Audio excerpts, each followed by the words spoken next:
Nairobi. Jo-ohala kaonti ma Mombasa no wuok oko mar kwedo paro mar chik mar omenda mochuogi kod kaonti no. Gin magikoni keto thiro helni magitimo. Kotelne kod jogo maloko hand kong'o, jo-ohala go ywak ni kaonti ma Mombasa oseketo e tim paro mar chik makamano kata bedo ni pok opuodhe kendo kadhe od bura mar kaonti kaka chik dwaro.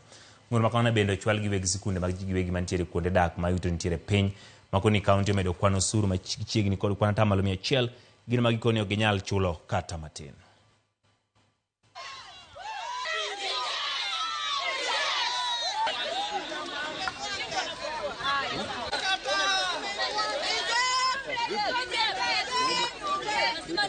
For single business permit, we were paying 22,500. For now, it is 40,000. And yet, we were coming to discuss this bill, which has already been implemented. I personally have gone to the county offices to pay for medicals and liquor clearance. They have hiked. We are coming to discuss a bill which is already implemented. So we wonder who is fooding who.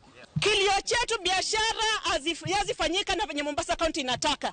As much as hatuwezi fanya biashara bila kulipa ushuru, lakini walete reasonable charges, we'll comply with it. Ukiangalia sasa wanapata revenue kidogo. Not all of us we can comply, but when they lower the charges, watu wengi wataweza comply. You find that we as the teachers, at first we were giving less than 30,000, but for now when you go through it, we are going to give out 50,000 shillings in a year.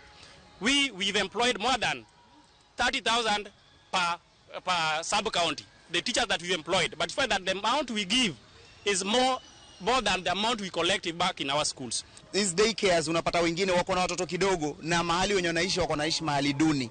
Kwa nini wasije wakaangalia ni jinsi gani ambavyo wanaweza kupunguza ili yule mwingine pia naye aweze kusurvive ndani ya Mombasa County. Assembly na executive waongei lugha moja. Kuna gap hapa na hatujui na sisi hatutaki kujua. Sisi ni wananchi na tunalipa ushuru. Wao wakae chini waangalie mambo yao. Otherwise this document tunai reject vile ilivyo kwa sababu these are things we've already discussed.